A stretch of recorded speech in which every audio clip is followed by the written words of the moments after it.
Okay, sige. Discuss naman natin tong password problem in fluid mechanics na lumabas noong May 2015. So, lumalabas talaga to, curved surfaces, hydrostatic force, and curved surfaces. So, this will be our first video regarding that curved surface kasi halos lahat ng videos is involving plane surfaces lang. May upright and meron ding inclined na. So, ito, curved surfaces na. So, basically, combination lang to. May horizontal ka and may vertical. So, ano, 6-meter radius, cylindrical gate. Ayan, 6-meter radius. Kapalan ko lang. 6-meter radius, cylindrical gate. Shown in the figures, 10 meters long. Ibig sabihin, perpendicular to the page, 10 meters long yan. Okay, so okay na yun. Hindi ko napakita. 10 meters na lang. Into the paper, so theta is 60 degrees. So determine the following. The vertical component, the hydrostatic force. O, vertical component. O, paano yan? Kailangan mo lang naman yan ng gawa natin ng linya nga to. Kapal ba? Kapalan pa ba natin? Makakapalan ba yan? Hindi na. Sige nga yung ano na lang. Ayan. So basically, ito yan. Hatiin mo lang yung sa may bandang tubig lang. So ito lang yun. Volume lang yan ito. Na paano natin makukuha yun? Eh di, consider mo muna yung buo, trapezoid. Trapezoid ka muna. To. Ayan. Tapos, bawasan mo nitong sector. Area ng sector. Ayan, bawas mo yan. Di ba? Papalabas mo na to. Ito yung kailangan mong area niyan. Tapos multiply mo lang by 10 para maging volume na. Sige, so ganun lang naman. Oh, so kailangan natin A, B, O. Pangalan lang natin tong C. No, A, B, O. A, C, B, O. Yun. So, area ng, okay na, okay. Area nito. Parang spandrel siya, no? Pero kasi circle yan eh. So, hindi. So, area ng, parang spandrel-like, is simply equal to area nung trapezoid muna. Draw ko na lang yung figure. Naglagay pa ako ng label, di ko naman pala gamitin. Babawasan ko lang ng area ng sector. O yung sector na yan. Hopefully, okay naman na sa area ng sector, no? Geometry lang yan. Ratio and proportion lang yan. Ayun. So, area ng trapezoid na yan ay, ayun, kailangan muna natin ng mga lengths. So, meron na tayo na to. Okay. So, good for, okay na tayo dyan. So, hatiin natin to. Ayan. So, ibig sabihin, ito, may hypotenuse ka. So, ibig sabihin, ito ay r cosine 60. No? R cosine theta. Lagay ko na lang yung value mo na. R cosine theta. R cosine theta yung horizontal. Okay. Pangalanan natin tong, kulayin natin tong purple. Tapos, ito naman ay simply R. Kung cosine yung horizontal, opposite niya yan. So, R sine naman. R sine theta. Okay? So, siguro lagay natin yun sa X and Y, no? X and Y. Horizontal, tas vertical. Sige. So, ang R cosine theta, kung maganda naman, di wag na. Magandang value naman. 6 cosine 60. Parang maganda value to. Kalahati lang yan. Di ba? So, that is just 3 meters. Yung isa yung hindi. Isa yung pangit. Ito yung R sin theta naman. R sin 60. So that is, pwede rin. 3 square root of 3. Goods na rin. Equals 3 square root of 3. Ayan. So meron ka ng distance na to. May height ka na. Kailangan mo na lang tong distance na to. So, di ba yung buong yan is Radius lang din naman to. Ito, radius to, di ba? O radius din to. O meron ka na palang buong horizontal.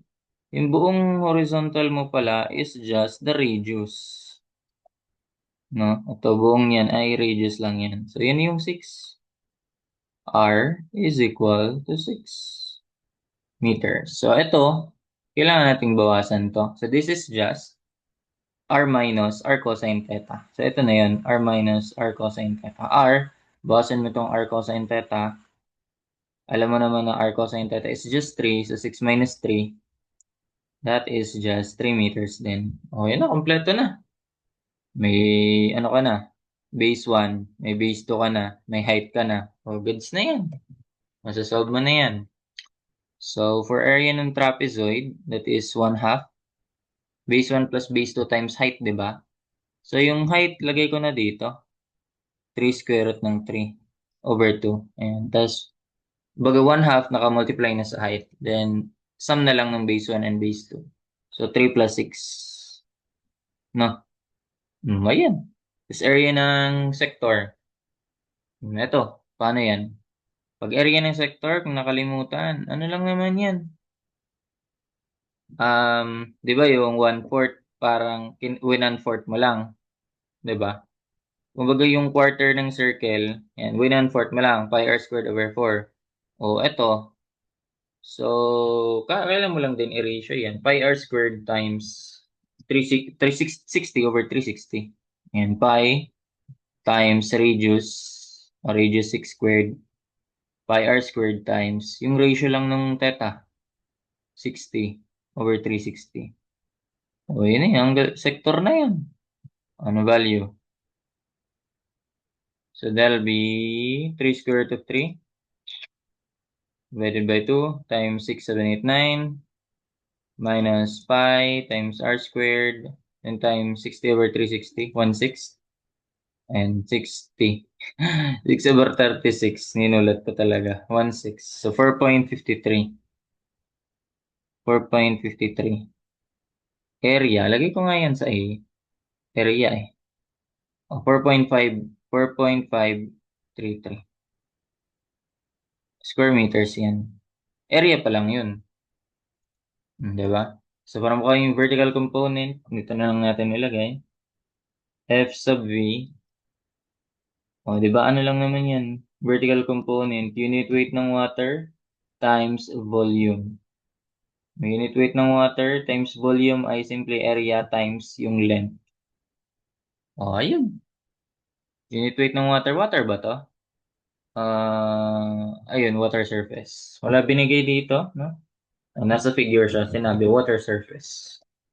So, naka-kilonewtons yan. So, unit weight ng water, 9.81 times area times length, 10 meters. Oh, 444.7.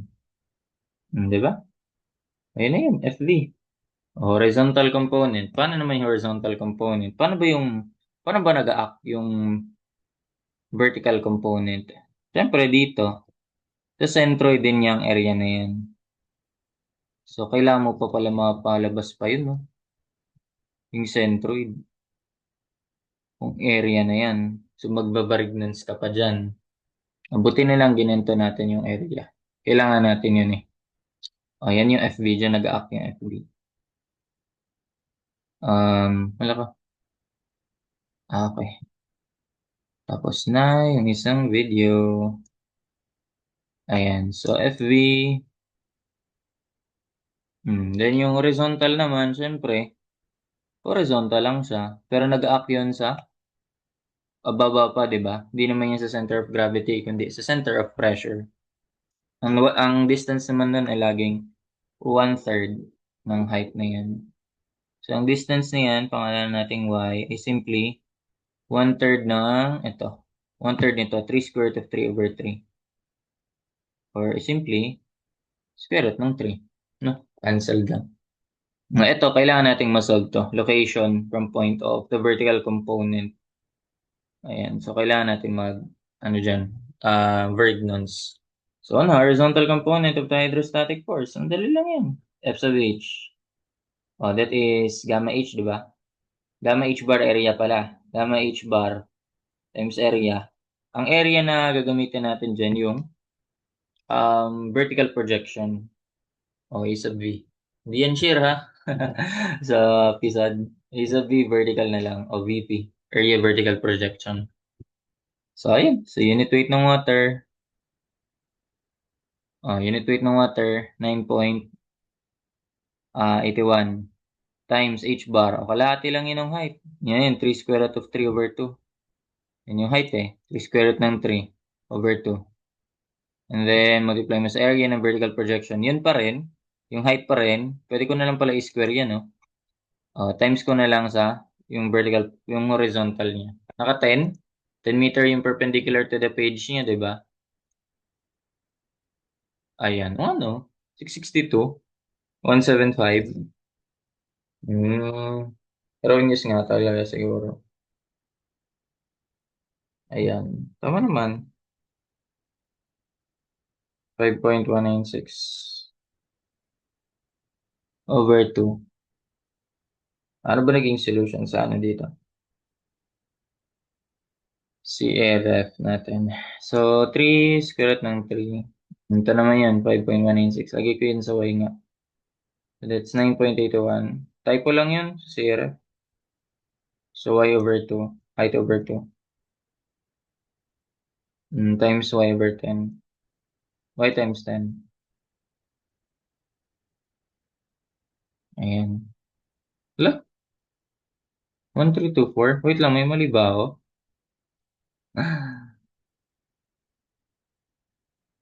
Ay, okay. Dali ako. Bonak naman. 9.81 times unit weight times h bar. H bar niyan ay kalahati lang nun. 3 square root ng 3 over 2. Okay. And then, kaya nga, gawin na lang natin na y yan eh. Yun na yun. Yun ang ginawa kong y. Divide ko na lang by 2. Okay, h bar. Tapos yung area ay yung height niyan, tapos vertical, times 10 na lang. Height, y, tapos yung perpendicular to the page na length. Ayun pala. 1324.35. Sama naman pala. Okay, okay. Ayun na yun. Then, location ng point O. Okay, location ng point O. Location from point O. Ito. Of the vertical component of hydrostatic force. So, ayan. Eh di, wala. Buwit nga lang. Parang hirap ng ano nito ah. Ang hirap kapag ginawa mo yung area.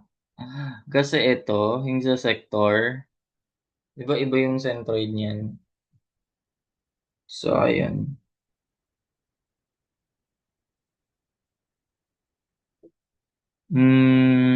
Vertical component ng hydrostatic force. May ibang solution dyan eh. No? Ang ginagawa dyan is,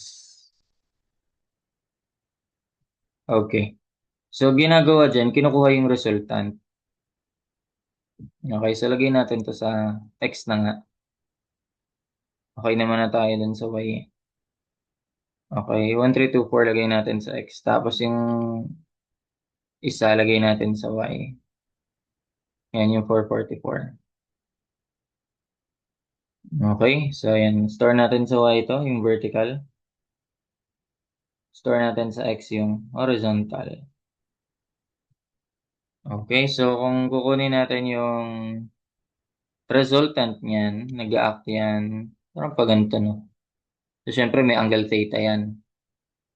So, ayun, pwede mo magamit yun. Horizontal distance, theta, theta.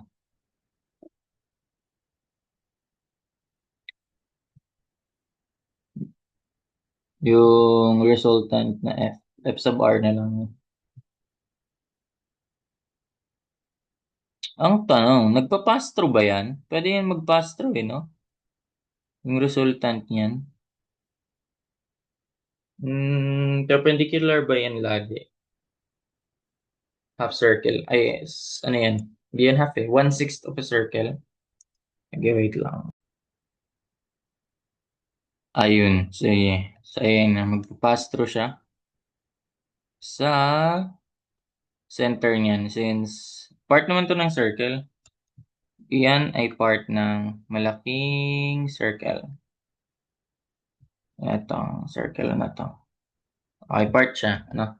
So, ito yung center ng circle. So, kaya, magpapass through siya dyan.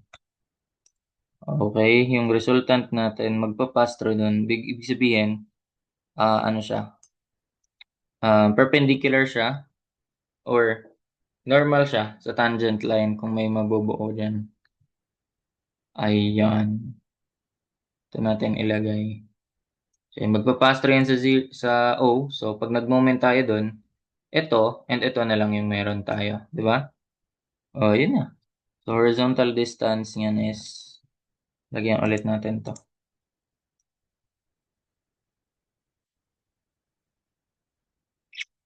Ayan. So, that will be, ito.